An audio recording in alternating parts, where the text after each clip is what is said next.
I sit perched behind front row desks, scribbling until my handwriting bleeds into type, twisting my tongue to form sounds that may be words that I understand in only crescents, in slivers of the moon.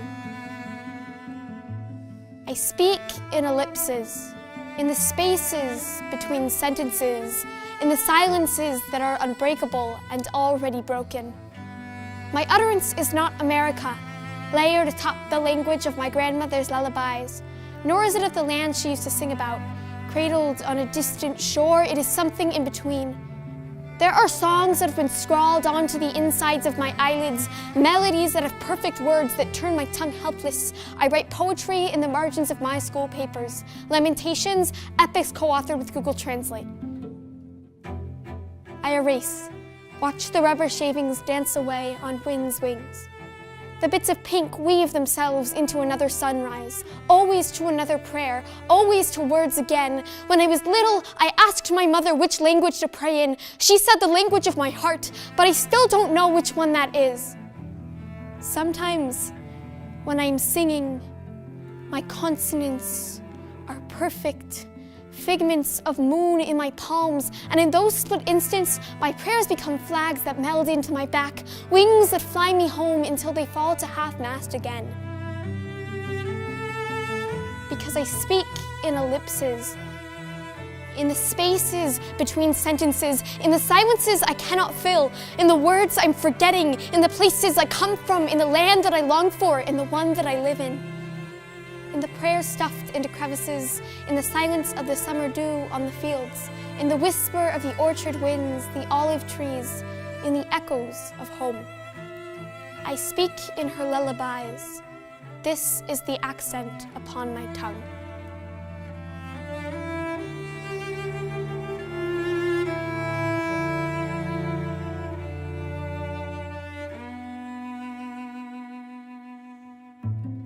I've always had a very difficult relationship with Hebrew. It's a very important language to me. It's both like the language of biblical stories that have been very much a part of my childhood and like amazing songs that my family sings like every Friday night. And I've always struggled with it because on the one hand, I love it and it feels like such a big part of me, but on the other hand, I've never been fluent in it. And every year that goes by, it's like slips away from me a little bit more. It's part of something I long for, but it's kind of always out of reach. Well, originally that line, "This is the accent upon my tongue," at the end, it was, "This is the accent upon my tongue, I wish it were better." And actually, as I wrote and rewrote the poem, the "I wish it were better" part got cut off, because a lot of us don't have the privilege of speaking a language that is like the language of our heart at home. And a lot of us just sit on the edge and we kind of grasp at it. And I want people to realize that whatever accent they have, even if it's a half accent, is a beautiful accent. And like the words they know are beautiful and they should keep pursuing that language, and if it's special to them and it holds that place in their heart. Poetry is communication in the rawest of forms. I feel like it really lets us give each other a window into each other's worlds. We can see each other for a second. And in a world where we're really trying to learn about each other and treasure what makes us different, poetry is such an amazing tool for that. It really like gives us a view of somebody else and lets us see almost exactly where they're coming from for the length of a poem.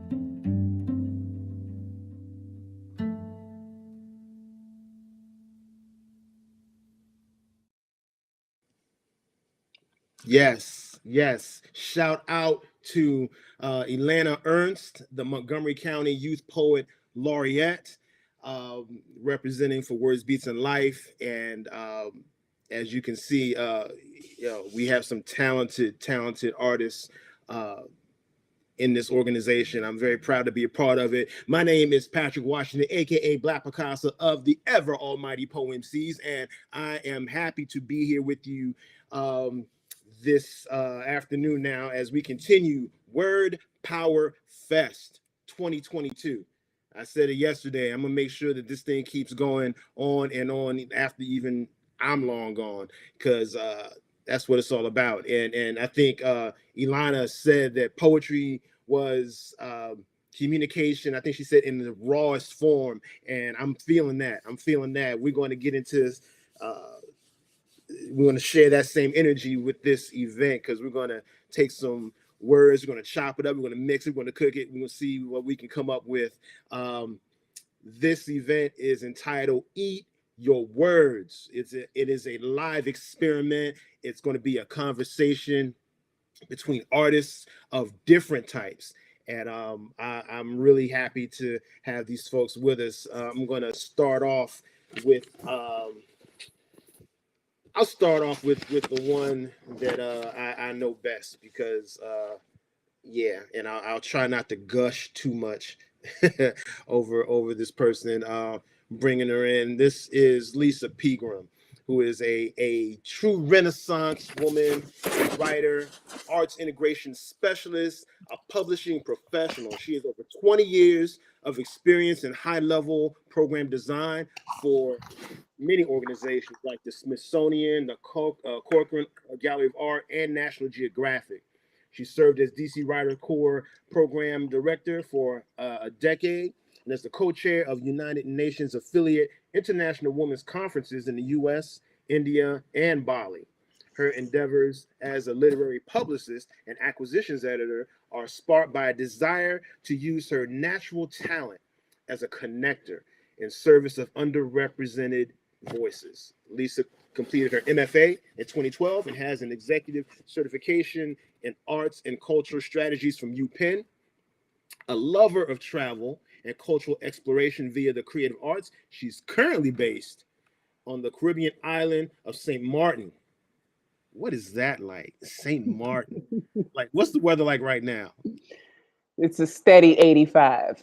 A steady 85. It's a steady 85. A little chill down to about an 80, good 78 in the evening. Oh my goodness. See, look, around these parts, we'll get 85, and then the next day it'll be 45. So it seems like y'all will get 85 and then you'll get snow these days. Right. Shout out to climate change. But yeah, so Lisa is a personal chef, aka a food poet as well. So I knew you would have been perfect for this endeavor, and I'm so glad that you were able to join us. So yeah. So how are you feeling? How are you feeling today? I'm feeling really happy and very excited to be in DC without being in DC. I'm so happy to join my DC arts and creative family and to meet Chef MALENA. I'm so excited about that. She and I have been talking leading up to this event. So to meet another creative who is passionate about food has been wonderful, not to mention the fact that we all should keep hot sauce in our bag. So I'm super excited to learn about her hot sauce. Yes, but my two great passions in life are food and words. And so any opportunity I have to put them at the same table is fabulous for me, because that's how it happens in my mind, right? I'm setting a page for a poem the way I set a table. So that's what's happening when I'm having my own little only child party in my brain. So it's fantastic to be out in the world and find creative writing and food placed together. Yes. I'm so happy that you're here with us. So let you go back. Put your face on while I talk to Chef MALENA. Okay. Indeed. All right, I'll be right back. All right. So next up, I'm very happy to bring in Chef MALENA CATHERINE. Look, you smiling already. You smiling and laughing already. Can you hear me, MALENA? MALENA, can you hear me? 1 2 1 2. Uh-oh, I cannot hear you. Let's see. We're gonna work on something here. Give me a 5 count. Yeah, nope. Try again. Let's see. Well, I'll tell you what, I'm going to read this bio while you work on the sound, okay? Alrighty. Oh, wait, I heard you now. Boom. Oh, you can hear me? I hear you perfectly. All right, All right. So wonderful. don't move. Don't move. Just Okay, I freeze. won't move. I won't move. Shout out to Dom for troubleshooting. I know he's pulling his hair out. Um, Chef MALENA Catherine, educated at the world-renowned Culinary Institute of America in Hyde Park, New York. MALENA credits her love of cooking and hospitality to early memories, watching her mother and grandmother in their kitchens back in her hometown of Winston-Salem, North Carolina. Yes, shout out to Yes. North Carolina. After graduating from CIA, not that CIA, the Culinary Institute of America. I'm quite sure they got secrets though. Um, MALENA apprenticed at the Hilton, London, Paddington under Master Mhm. Chef of Great Britain, Alistair Bishop. Yo, that sounds super European. You stayed at the Paddington with Alistair Bishop. That Yes, yeah. yes. It was a great experience. I loved it. Word. Shout out to Paddington. With a newfound passion in nutrition and healthcare, she went on to become a certified dietarian manager and certified food protection professional. MALENA has worked in various areas of hospitality, but as a chef instructor for cancer services in Winston-Salem, she realized her true passion is teaching others how to cook. What was that cancer services experience like? Uh-oh, sound, sound. Nope. Or is it me? Keep talking. Two, three, Gotcha. four. Alrighty. Um, uh, working with the Cancer Center. Um, I was able to teach so many people, so many different backgrounds about food and cooking, and it just really felt amazing. Helping people who were going through such a difficult time in their lives. Just learning how to work with food and learn how to use food as nourishment and medicine as well. So it was an amazing experience. Oh, that sounds like really powerful, thing to do and beautiful experience, I'm sure. Since moving to DC, MALENA has worked with some of its most beloved culinary startups. She has developed menus, created recipes, and taught fellow chefs ways to produce food that are both interesting and practical. Ultimately, MALENA believes food should not only nourish the body, but the soul as well. Yes, it Yes. was during her second year as a Washingtonian that the flavorful and versatile Itis fermented chili sauce was born. Am I pronouncing that correctly? Itis. Yes, L Okay. Itis, named for Itis. the itis. Yep. I'm here for that. I'm here for that. She is excited to bring some true Southern hospitality to locals in the district and hopefully the world. And I am thankful for you being here as well. Look, I'm looking forward to y'all just getting abstract and uncovering some secrets and hearing some great poems that are locked into this. So I'm about to shut up and get out the way and let you all have at it. And yeah, let's do this. Let's do this. Y'all ready? Yes, I'm ready. All You right. ready? Yes. Hello, Chef. Hi. How are you Good to see doing? you. I'm doing great. How are you doing today? I am great. It's nice to see you there in your kitchen. Mm-hmm. Indeed. Yes. I have a sort of open floor plan living room. So I'm sitting in my living room, but I am next to the kitchen. I Nice. wanted to be Yes. located as close to the kitchen for this as possible.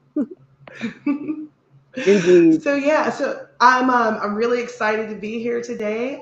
Today we're going to be making a celebration of Earth Month. So not only is this Poetry Month, but this is Earth Month as well.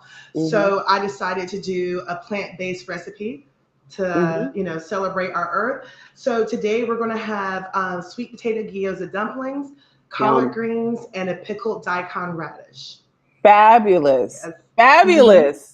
Okay, so the thing Yes. about this that's exciting for me is that I do both of these things, right? So I create on the page and on the plate. So I thought it would be fun for us to have this conversation back and forth of food and poetry but based in the process of the making. So we all know when you are cooking, the first thing you start with is your mise en place. That's a Yes, word you mise en quickly place. learn when you are working in the kitchen. So Chef, can you tell us what mise en place is and what mise en place we have on deck for today? So pretty much mise en place is putting everything in its place and having everything ready to go so that when you're ready for cooking, ready for action, it's all good. So our mise en place for today, for our collard greens, we have some collards and that I've already have washed and cut. Over here, I already have some onions and garlic going for these collards so they get nice and caramelized, lots of good flavor. I have my spice mix. And then over here, the mise en place for our pickled radishes. I already have some radishes that are cut up. I have my ingredients measured out. And same thing for the dumplings. I have some roasted sweet potato ready to go. All the mise en place chopped up. So we're about to have a good time. Nice. Nice. Okay. All right. So let's see. I'm going to respond to mise en place with a poem that I have written that makes me think of mise en place. Let me see. Okay. I am going to start with, let's just set the tone. Okay. This poem is called Mulata in a Sarong. This might be you in the kitchen, Chef. This might be. This might be you in the kitchen, Chef. Okay, this is Mulata in a Sarong. This is from my book, Cracked Calabash, that is on Central Square Press. Mulata in a Sarong. Light in her kitchen dilutes life to watercolor. Frangipani vined on the walls and in her curls. Honeybees now and then sip at their centers, buzz in her ears studded with pearls. A toasted plain of soft belly punctuated with a winking navel. Sarong is emerald green, loosely tucked at rise of hip bone, cupping copper light.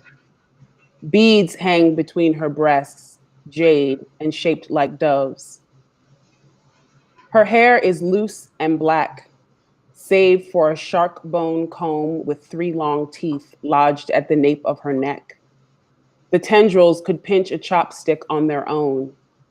They creep like morning glories to just beyond the rib. She rakes her mane with her fingers.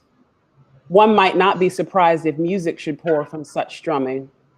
Slender fingers tug deftly through tangles. There is only one room.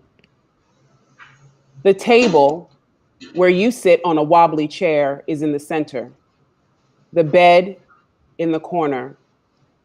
The sheets and tablecloth, cotton and clean, but faded and worn, misted with rose water. Back turned, she makes you tea. A scar scaled with hexagons snakes down her spine. She pours steeped roots and 3 peppercorns into your cup. It is hot and cracked, but mended. She whistles across it 3 times before handing it to you with a raised eyebrow, a chipped plate of toast and marmalade. You sip slowly, look down at her bare feet with hard heels, toes painted cayenne. The ankles cross, knees part like lips. A breeze like breath lifts the sarong's hem, makes way for the plea. She sucks her teeth, sighs, and asks once. Only then do you look her in the eye. Do you say yes, no matter the question? That's Mulata in a Sarong. Very nice. So, Yes. Chef, did you notice? I'm sure you're over there cooking, but I just had a moment over here because you were, yeah, somebody just said, somebody saw the peppercorns and the toes painted cayenne. I read about peppercorns at the exact same time that you started grinding pepper. I don't know if you noticed that, but I was like, what? That's the power of synergy, right? It is. It really is. So basically, what I did over here with the collards, as I mentioned before, I had the onions and the garlic already going, and what you probably saw me add in first before I added in the cut up collards was I took the stems of the collard greens, which are normally tossed out as waste, and I just cut off the woody end of it and I chopped the rest of it up and put it in there so that we're making sure that we're using as much of the plant as possible. And then I added in the cut up collard leaves, some paprika, a little filet powder, which is my secret ingredient for when I make on my plant-based collard greens, because it gives it a nice earthy flavor and it helps to like thicken that pot liquor a little bit, the way that a turkey neck bone or a ham hock would. And a little bit of smoked paprika, some salt and pepper, vegetable stock. So that's all good, ready to go. Nice. And so the next part of the dish that I'm going to make is a pickled daikon radish. Okay. And this is pretty much what a daikon radish looks like. So I just peel this, cut it up, place it into a nice jar. And then I have my water over here that has already been boiling. And to that, so when I do you can use this for any type of pickled vegetable you're making, a 1:1:1 ratio of water, sugar, and acid. And that acid can be any acid or vinegar that you would like. So I'm going to pour this in here so I can get my sugar dissolved. And then I'm going to put in about a half a cup of the vinegar, because I did a half a cup of water, half a cup of sugar, half a cup of vinegar. And just stir that just to get the sugar dissolved. And that's it. It's just as simple as that. We're just going to pour that over our vegetable. Nice little mason lid jar. And we're ready to go. We're ready to go. Yeah, we're ready to go. You can let that sit for as long as you like to, up to 24 to 48 hours, depending on what type of pickle flavor you enjoy. Perfect. All right. So I got a pickle poem for you, Chef. All right. You're reminding me of the first time that I made pickles. So I wrote a poem that was inspired by that experience, and it's reminding me of these instructions that you're giving now. So I'll share this. The poem is called Lime Pickle. In this memory, I carry a basket full of ripe avocados. Sliced open, their pits are exposed, an armful of eyes cradled between my hips. They are soft, green, and stare without blinking. My shoulder is the color of the caramelo that sits on top of flan. I never noticed then how warm and sweet my brown was, with all the fuss about keeping it covered. I trade skin for cloth, linen stained turquoise, tangerine, or marigold, washed soft by hand, faded by sun, fastened with sea glass or bottle caps. I refuse to wear a slip.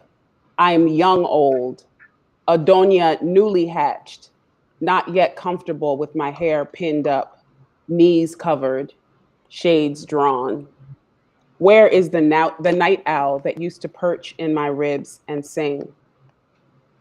The avocados are for my Persian neighbor, who teaches me to cook saffron rice with a crust of potato on the bottom of the pot, to fatten the grains by spooning yogurt into the rice water, to dry bowls of whole limes in the back porch sun. We pickle huge mason jars of garlic, eggplant, and baby carrots to be soaked soft by months in vinegar. I marvel at how quiet and small she becomes in the kitchen. She is tucked tight inside her mother-in-law's recipes. There she is bite-sized. She is every slice of onion, which no longer make her eyes water. I ask about her mother's best dishes, her family recipes, or perhaps her own. She drains the rice, chops mint, cucumber, and tomato for salad, says nothing. The twitch above her eye reminds me to wash a load of laundry when I get home and water the plants. Lime pickle. That was beautiful. Thank you. Yes, yes. But yeah, I love pickled vegetables are a big part of Southern culture in North Carolina. You know, every time we have our Sunday dinner, there's always a relish tray that has deviled eggs, and like in the center of the relish tray, there's always Yes. like a pickled vegetable, and it just adds just a nice brightness to the meal. Isn't that So amazing I though love. that food is such a great uniter, right? So that you're Mhm. telling me about the tradition of pickled food from your family in the South, and I was a Black Mhm. American woman sitting in the kitchen of a woman from Colombia, okay, who was Mhm. married to had a Persian husband who insisted that she only cook his mother's recipes. So all her Colombian recipes went out the window. But it's interesting because we've got all of those cultures in one place, and all of them are finding a center in these pickles. It's the power of Yes. pickles. You probably can tell us more about this power. Pickles are also super healthy for you, right? It makes sense that there are Yes. a lot of cultures that include them in a regular meal. Yeah, and also, going back to it being Earth Month, pickles are a great way to preserve food and prevent food waste. And I Mm-hmm. think that that's one of the reasons why pickles are so prevalent in so many cultures, because Mm-hmm. when you have the harvest or when something's about to go bad, you just can't simply throw that food away. So pickling is a great way to fill it with a lot of flavor, but also make sure that it's useful and serves a purpose as well. Yes. Yes. Yes. Fabulous. All right. So Yeah. we had our mise en place, we got our Uh-huh. pickles. This is so fast, right? This is meal. You're making it Yeah. so fast. All right. So we got our mise en place ready. We got our pickles, and now we're doing collards. Yeah, no, no, no. The collards are already over here. Yeah, Okay. so the collards started off with some onions and some garlic that we sauteed until it was nice and caramelized. And then to that we added some smoked paprika and some filet powder. I also took the stems of the collard greens that are usually thrown away, and I just trimmed off the woody end of that, and then chop the rest of it nice and small so that it will still cook down and get tender. And then topped it off with some vegetable broth. So our collards are over here cooking away, smelling delicious. Mm-hmm. Nice. hmm And we have our pickled daikon radish that we did with our 1:1:1 ratio of water, sugar, and acid. The acid that I use today is rice wine vinegar, but you can use this ratio for anything that you pickle, any vegetable, and you can play around with different sugars or different vinegars as well. Excellent. All right. So we Yeah. got our pickle game going. Yes, yes. All right. So what do we have next? All right. So next we have the filling for our sweet potato dumplings. So right here I have our roasted sweet potatoes. And again, being from North Carolina, sweet potatoes are very near and dear to my heart. Matter of fact, I never purchased a sweet potato from a grocery store until I went to culinary school in New York. Because before then, we got all of our sweet potatoes straight from the farm, you know. Mm-hmm. Um, so I have sweet potatoes that I roasted. If you wanted to, you could boil them if you were in a pinch, but roasting Mm-hmm. definitely caramelizes those sugars and gives you a lot more flavor. So to the sweet potatoes, I'm going to add in some chopped garlic and some ginger. Mm-hmm. And then I also have some Chinese chives right here. And these are Chinese chives that you can see here. If you don't have these, you can use green onions. That's totally fine. So I'm going to throw those in there. And then we need a few more flavor components. And what better to add flavor than a little bit of hot sauce? We have our Itis fermented chili hot sauce right here. So we're going to add in probably about a good tablespoon worth of that, maybe a little bit more, won't hurt. And traditionally, when I do this recipe, I usually use fish sauce. But going back to this being Earth Month and trying to make this as plant-based as possible, I'm going to use a fermented miso paste, which is still going to give that funky umami flavor that we get from fish sauce. So I'm going to use about a good heaping teaspoon of that. And then it's a little soy sauce. And some fresh cracked pepper.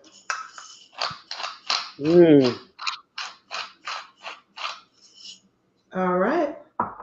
And we have everything ready to go. So we're just going to take a fork and just smash this all up.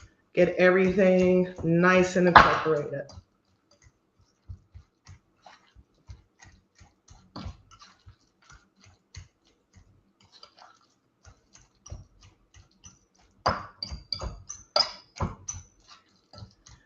Okay, and once we have our filling mix, you know, we always want to taste as we go.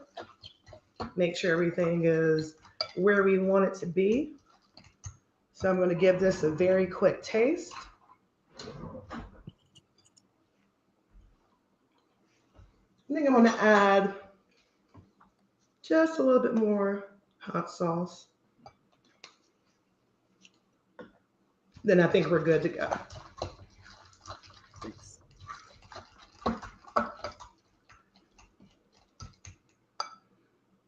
All right. And now we get to the fun part of making the dumplings. Nice. So making dumplings, you can pick out pretty much any gyoza skin from your local, most grocery stores carry these, but also Asian markets. And so just pick up a pack of those. And then when you're working with these, you want to have some water on hand because pretty much the water is going to be our glue for this.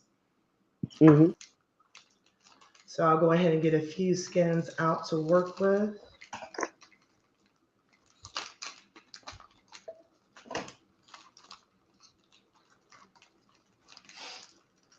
It's so, you know, it's so interesting because something like dumplings sometimes seems so mysterious, and yet they're actually, you're showing us that they're so accessible to make. And we talked about this being a dish you chose because it's one that you like to make that's easy when you like to impress somebody. Yes, Those are the this things is you have to have definitely in your vocabulary, something that's easy when you want to impress somebody.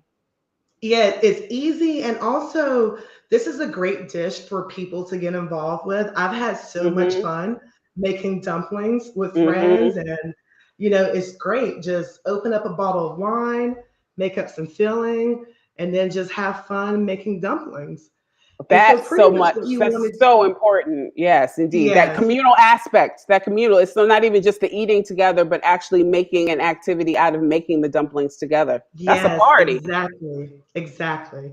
So to form these dumplings, basically what I do is I take about a good teaspoon of filling and put it just right in the middle. And going back to the water being our glue, we take a little bit of water on our fingertip and just put it on one half of the dumpling. And then we pretty much fold it up to meet up. Nice. And then we make our pleats. Tell us about those pleats, Chef. Because you know I was over here making those dumplings, and mine are cute, but my pleats were not looking like your pleats. What's the science behind them pleats? Can I be honest with you? So growing up, my mother taught me how to sew. And honestly, that's where I learned how to make pleats, was from sewing and making curtains and skirts. I know that's right. But pretty much when you're making the pleats, you just want to, I'll show you all again one more time. But you're pretty much just gathering it almost the same way you would gather fabric if you were like making something that was pleated. So we'll start with the little tuck, and then you just make little folds. and just keep going with that. And if you have a little bit too much filling, that's okay. You can just pinch it out of the side and just toss it back in the bowl. Now, if the pleats are a little bit too difficult, because I understand for some people that can be a little challenging, there is another way you can make these dumplings. Okay. You can simply just put your filling in the center and do your watered edge, and you can just fold it over. There is absolutely nothing wrong with making your dumplings like this. Still That's just what I as did. delicious. That's what I Still, did. still just as delicious. No issue at all. But I will say, by the way, I will note that I did that also because I was making them I wanted them to be ready around, soon, close to this time. So I was kind of in a rush. And but I loved that because now you know that this is something that you can make in a rush, something very cute. But even if you only have a little time, which you have, because I already have my filling made. So if you don't quite have your pleat game down, which is something that you should definitely do as an act of meditation, I would say, you can just seal them up and they'll still be just as nice. And the funny thing about making the pleats, that's what makes this fun when you're making this with a group of people. Yes. Because everyone just really has a good time just being silly and trying to get these pleats done. Yes. Okay, so you're making dumplings there, Chef? Yes. Okay, so while you're making the dumplings, I'm just gonna read a couple of food poems. Let me see. I need to get some food and some DC because we're both. I don't know if you can see my T-shirt because I see yours. Here, hold up. Yes. Your T-shirt. So you're rocking your Itis T-shirt. Yes, this is. And I'm rocking my. So you've got. So tell me about your T-shirt. Yes, so the Itis logo, as you can see, is modeled after the DC flag, the 2 bars and 3 stars. But in place of the stars, I have camels. And the camels are from my hometown of Winston-Salem, North Carolina. There you go. Known as Camel City. And my camels do have names. They are named Shadrach, Meshach, and Abednego. Okay, how about that? All right, so we got 3. We got DC transformed to represent both of your hometowns, and you got camels for stars. I got my stars. This is my T-shirt from. I'm trying to get this right. Let me see. This is my T-shirt. The American Poetry Museum in DC. Let me see. Represents. Oh, very nice. Yes, indeed. The American Poetry Museum in Northeast. Beautiful programming. Wonderful poetry readings on Sundays and also visual art. So definitely a place to check out. So I just wanted to get my poetry and my DC on for a second. And speaking of getting my DC, I'm going to read a poem that's to the ingredients of me. If there were a recipe list of what makes a pea, this one could probably touch on it. Okay, it's called Politics and Pop Rocks. I come from study the white man and never time to do it right, but always time to do it over. I'm from cocktails at dusk and wine with dinner, grapefruit spoon and tycoons, and when I saw your mama on 14th Street was fighting words. I'm from Chocolate City when it was black and poor, murder capital banging on Massa's back door, scarred with riots, infected with Reaganomics, and remember Love Boat? I come from African Liberation Day at Malcolm X Park, Riverfest, Mambo Sauce, a Chuck Brown guitar lick, droning as an Olympic event, and Mayor Marion Barry's Summer Youth Employment Program. I grew up on lack of planning on your part doesn't constitute an emergency on mine, and there are no clowns in this family. I'm from You Luncheon Joe, Just Say No, rocket ships full of teachers exploding in outer space, and no, you may not go to Kennedy Playground. I'm from When Some Other Muslim was the monster under the bed, they said, mine was a homegrown crackhead. I'm from being called Shawty, though I've been tall all my life. My first kiss was under the steps in a red line metro station. Straightening comb on the stove, half bushel of crabs with Old Bay, sardines and pork and beans, half slips and camisoles. I'm 12 blocks up from the White House and 3 blocks over from the host roll. I'm from lemon heads and Boston baked beans. I'm from now and later. That is politics and pop rocks. You know, I really have to comment on the line that said being called shorty, being tall, Shawty. because that hits for me because I'm 6'4". That's right. You're So six that four. Wait like a minute. yes, We I am got an six foot Amazon four. event. You're to me. You are Yes, six yeah, four. I love it. actually Glamazon. I That's what I'm love it. known as, Glamazon. Glamazon. I love it. I'm 6 feet and you are 6'4". We are holding it down Yes, for the legs for days. yes. Uh-huh. Yes, indeed. Love it. But shawty, to Oh. this day, shawty is my favorite term of endearment. It's a DC Love it. girl. All right, so tell me about these dumplings. All right, so I have my dumplings formed over here. So we're ready to get started cooking.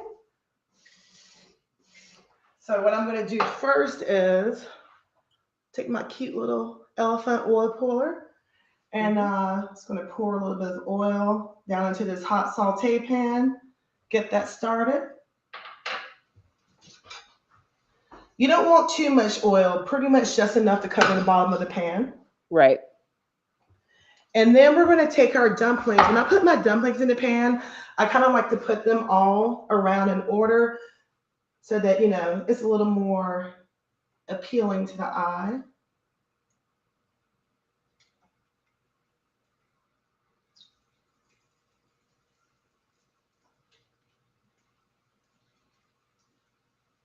Oh, the And once I get my sound. dumplings placed in, I pretty much like to let them go until the bottoms have a nice golden brown color on them.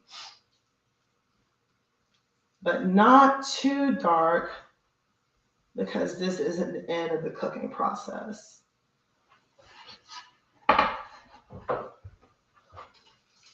So just tilt our pan, make sure everything's getting equal love over here.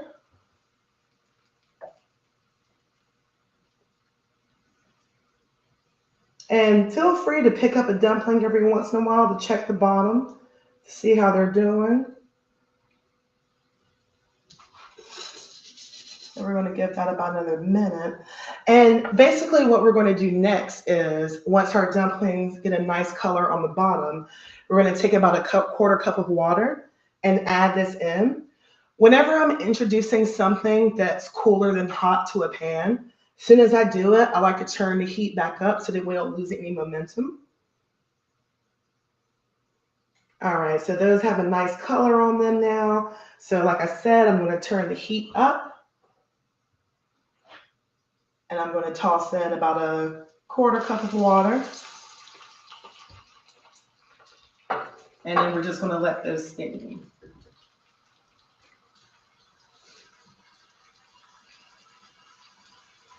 And we're going to let these steam until pretty much, I would say about 90% of the water is evaporated. Mm-hmm. And once it gets to that point, what we'll do is we'll take the lid off, we'll swirl in a little bit of sesame oil, and then that'll be that. So while that's going, we're going to make a very simple dipping sauce. For our dipping sauce, we're going to do a 1-to-1 ratio of soy sauce and rice wine vinegar. Got that. And my biggest piece of advice for when you're making a soy dipping sauce, make a little less than you think you're going to need. People always make too much dipping sauce and there's so much left over. So we have our 1-to-1 of our vinegar and soy sauce. And because we need a little bit of flair, we're going to toss in some Itis chili sauce. So that's ready to go for when our dumplings are ready. And our dumplings are over here sounding good. I think we're good to take the lid off now.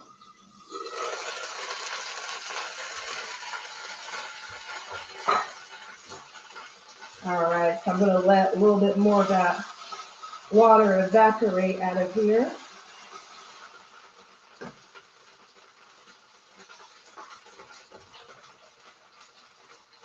I'm going to take some sesame oil and just drizzle that around.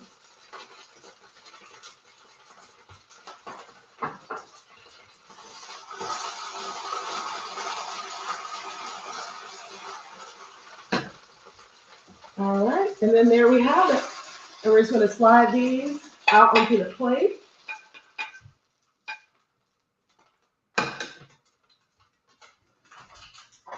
And we can garnish with a few more of our chives over here. And we have our collards ready to go. We have some of our pickled radish ready to go.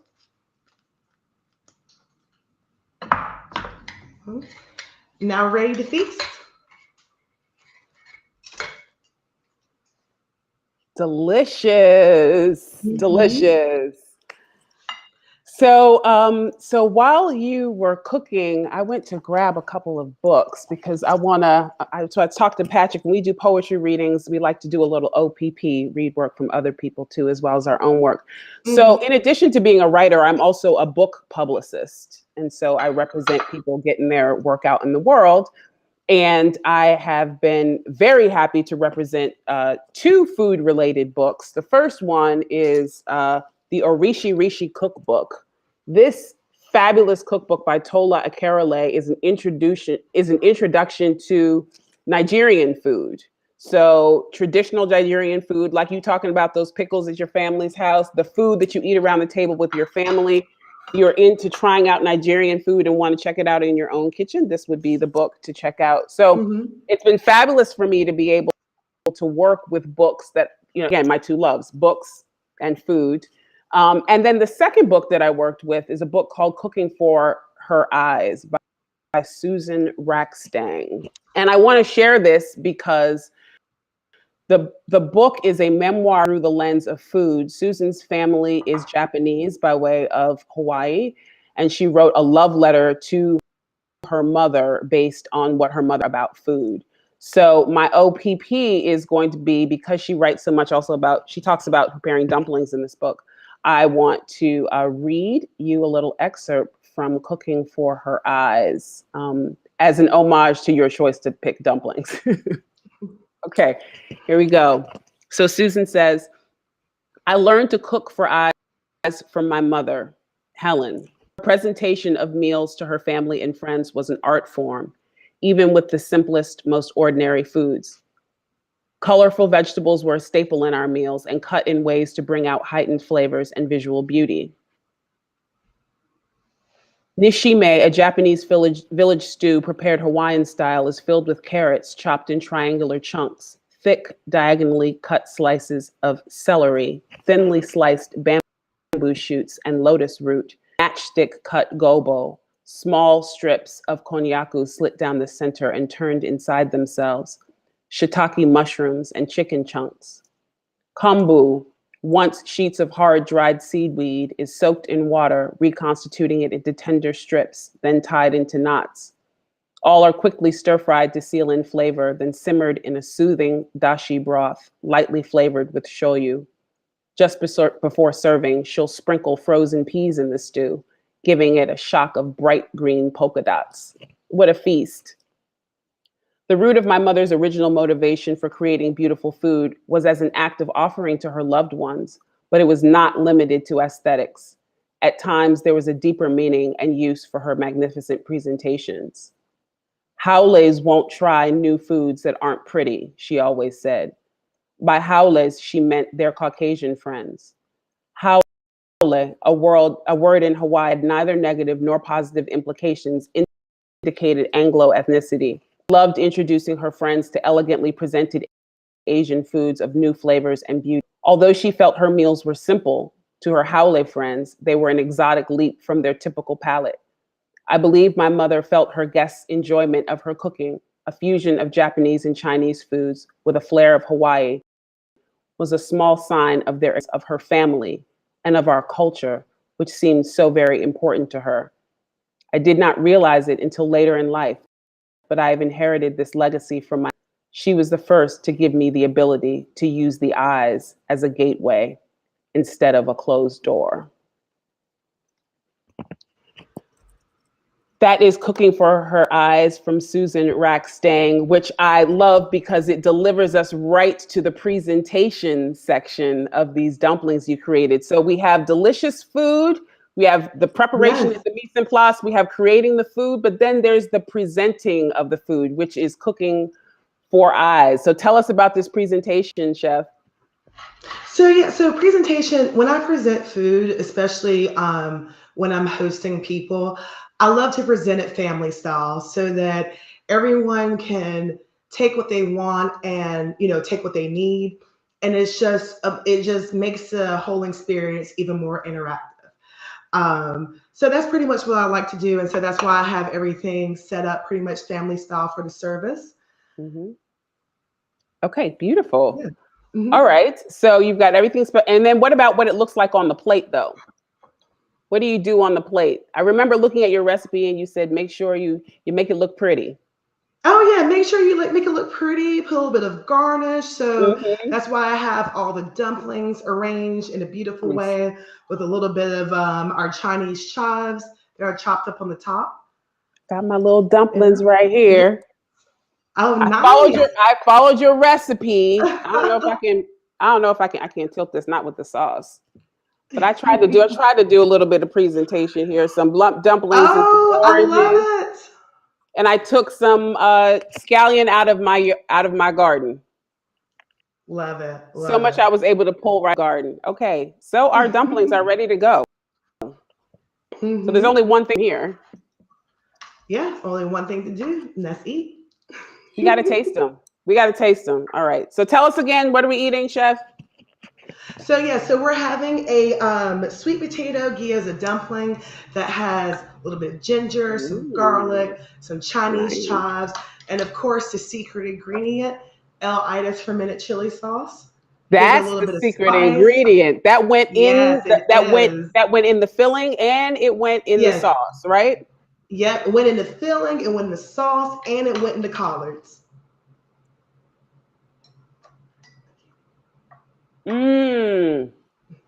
Oh, that's good. And I never thought to put sweet potatoes in a dumpling. Oh, Lord, that's good. Mm, Mm-hmm. Because you got so good.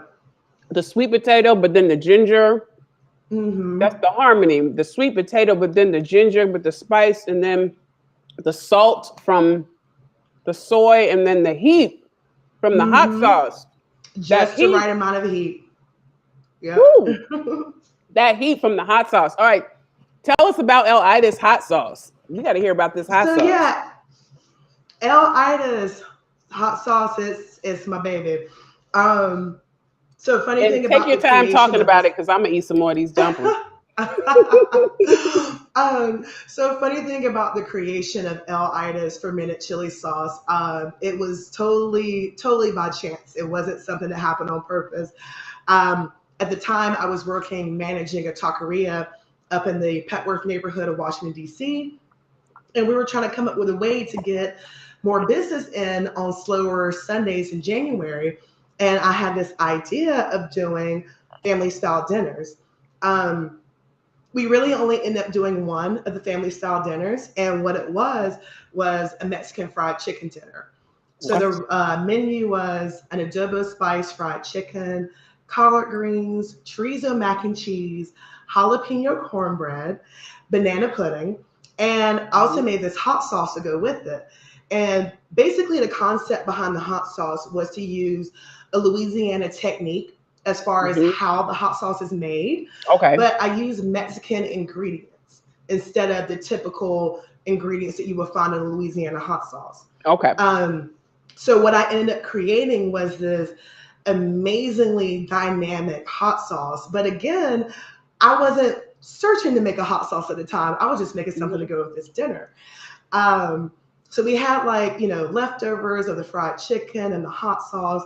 And so for the rest of the week at the restaurant, we were running a torta slider special with the Mm-hmm. fried chicken and the hot sauce. And I kept having regulars ask me, where's the sauce from? And I was like, oh, I made it. And one of my most common regulars, he pulled me to the side and he was like, honey, you need to bottle the sauce. Mm-hmm. Bottle it up. So yes. And where the name actually comes from, when, as we all know, the itis, that's a term for Black culture.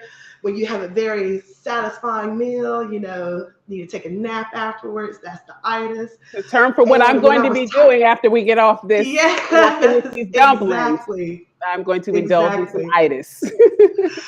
So when I was originally typing up the menu for that fried chicken dinner, just as a joke, I asked one of my coworkers, because you know it was a Mexican restaurant.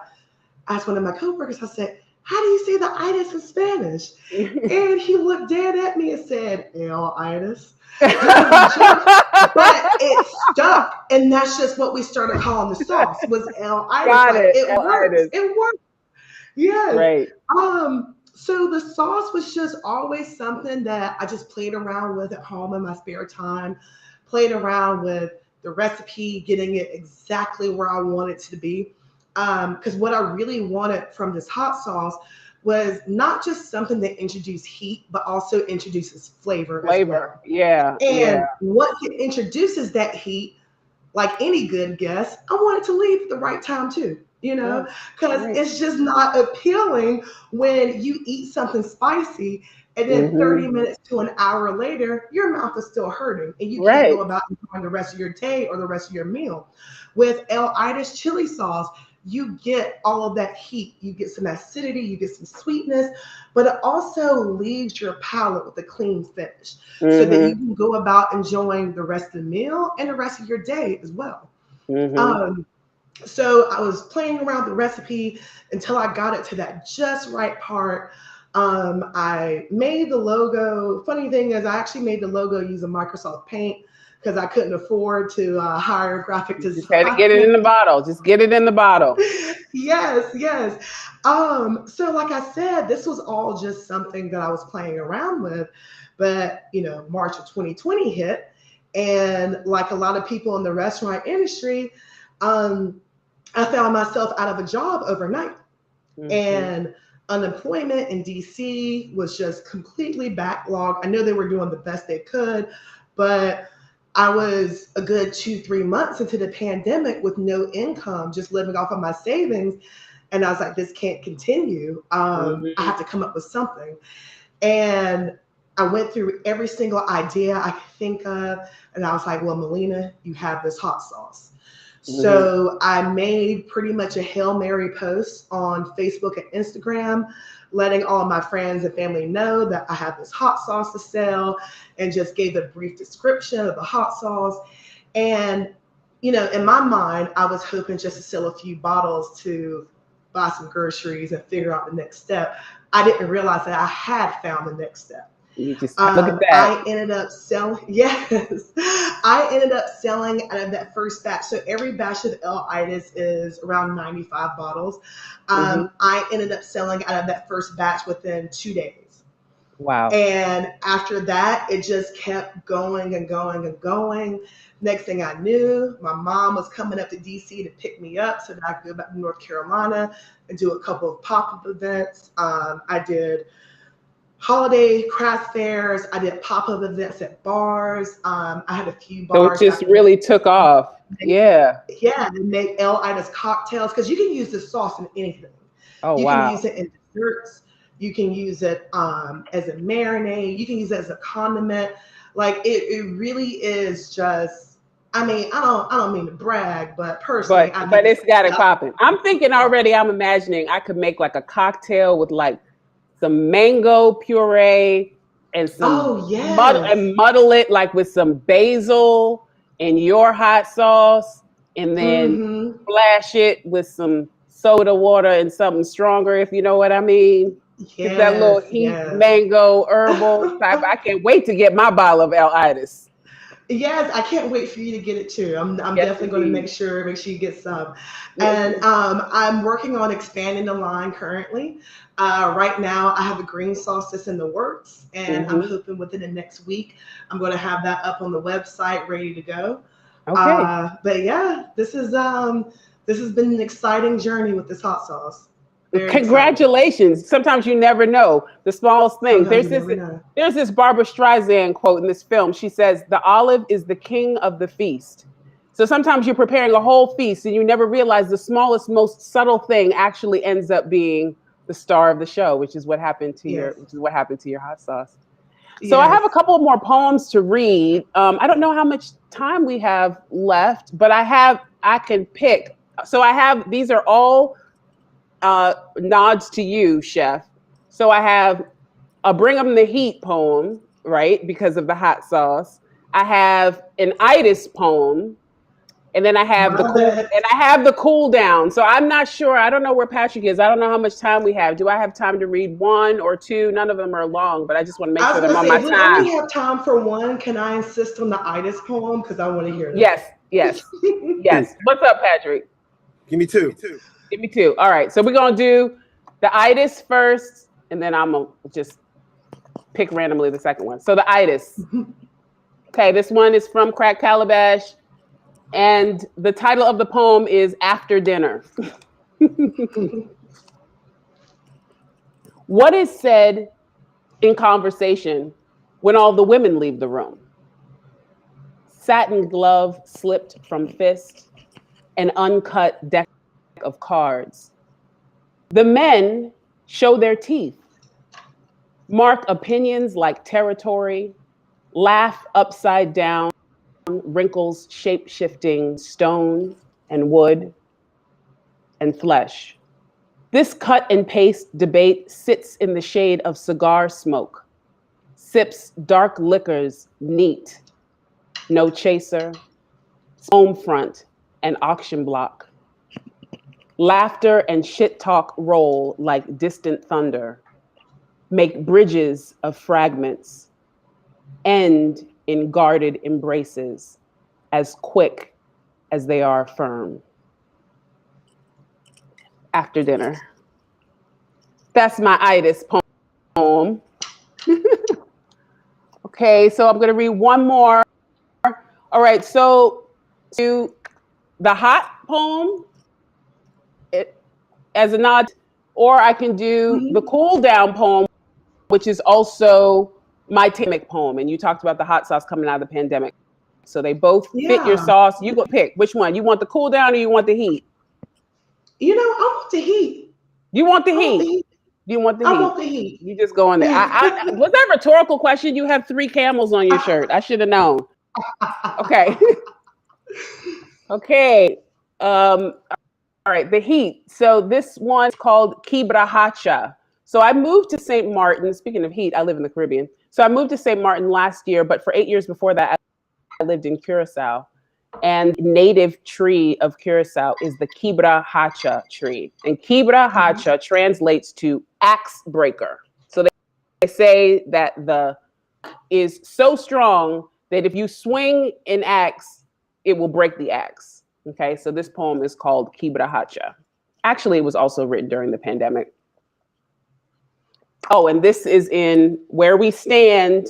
You can get this book at the American Poetry Museum, by the way. This is an amazing anthology with like so many amazing DC poets in it. Poets, poems of Black resilience from poets all over the country, but this is a superstar for DC. So get this book from Cherry Castle Publishing. The link is there, and also visit the American Poetry Museum. All right, so Kibra Hacha, Axe Breaker. And by the way, those 2 poems that I just gave you the option of are the 2 last poems in these books, in this book. So I guess they wanted to bring the heat and then close out with some fire. Kibra Hacha. It opens with a quote from Zora Neale Hurston. And then again, when I'm looking mean and impressive. Folks know me best as Aquarius, water bearer that pours all the namaste, om shanti to soothe and cleanse a weary soul. But don't get it twisted. Even a sponge has a saturation point. My rising sign is Leo. These locks are both antenna for positive energy and the most fiery of manes. I be the granddaughter of Margaret and her daughter named after her. Margaret means pearl, a gem born from a grain of sand that struggles and grinds to make the world its oyster. Our matriarch executed a whole revolution around a table set for 12. Crystal, silver, and china, all cut deep when sharpened or broken. I be the daughter of Raymond, whose name means wise protector or mighty, whose fist is the size of a lion's paw, whose horns bear the mark of Taurus, whose personal motto is, I play for keeps. I be the echo of Fannie Lou, Tony, and Angela. Lao Tzu and Tula taught me. I don't choose between Malcolm and Martin. I keep the peace, but if you look for me, you will find me. A monk is a sage, but so is a warrior. Beware the crouching tiger and the hidden dragon. I be the Kibrahacha, Curaçao's native tree whose bark breaks axes and the backs that swing them. I be the queen of the chessboard, the only piece that moves any way she wants. Cuando tú llegaste, ya yo me iba con la maleta. When you arrived, me and my suitcase were already gone. The same match I use to light copal may also burn your house down. I am Palo Santo, my power not extinguished, but unleashed by the flame. I don't run from smoke. I bathe in it. I be Aquarius, water bearer, but my rising sign is Leo, born of fire. And contrary to popular belief, Aquarius bears the water, but is an air sign. So I be the fire, the air that makes it rage. I be not the sea, but the breath beneath the moon's call that bids it move.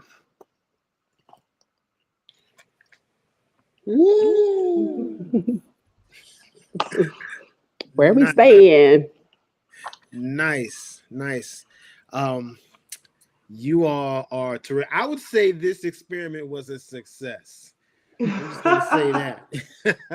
A rousing success. I would agree.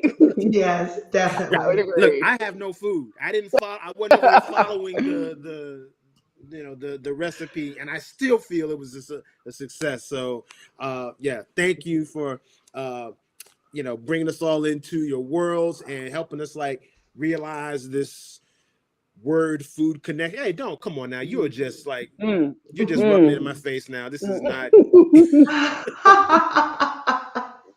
Oh man, but this is gotta blame Chef MALENA for that. They're so.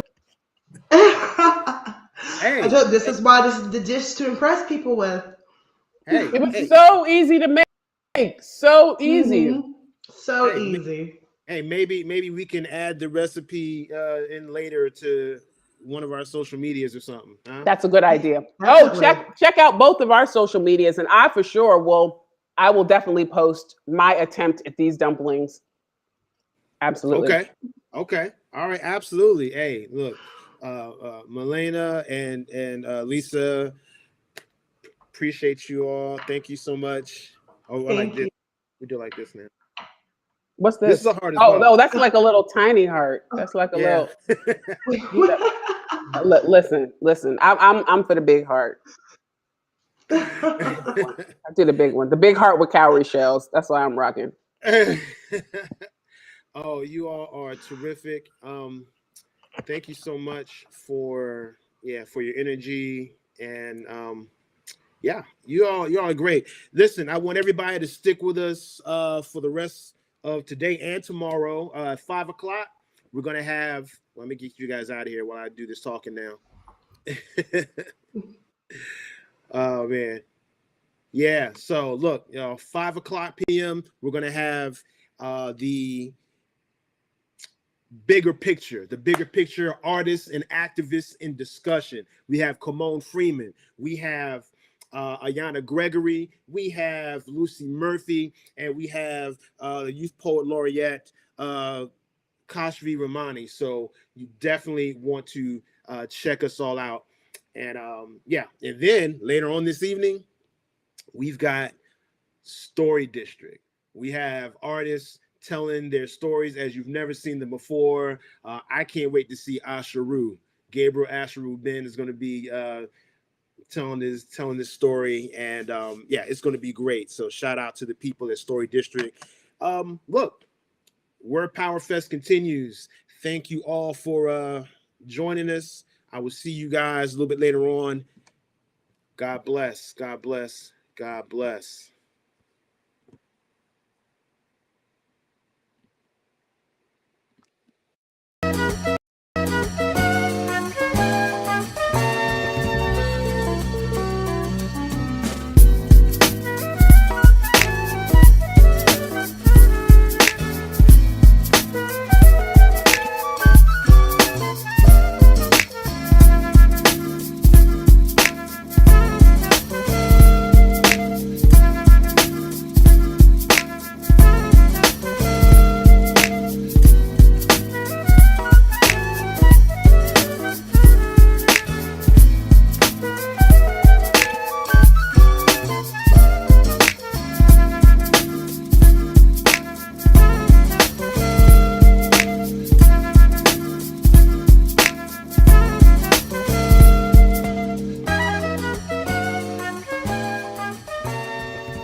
Peace.